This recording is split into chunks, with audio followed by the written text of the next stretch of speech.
Hello, in front of me I've got Mio MiVue C312 dashcam. In this video I'll show you how to attach it to front windshield.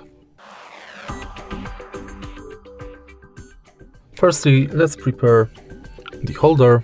As you can see right here, we've got this fabric plastic that's attached to the holder. We have to take it out. And now make sure to deeply clean the front windshield in the place you want to attach it and degrease it. Now, let's insert the holder to this place. Push it to the end. And now stick it to front windshield and then lock it like this. This is the classic suction holder. You can also adjust the position.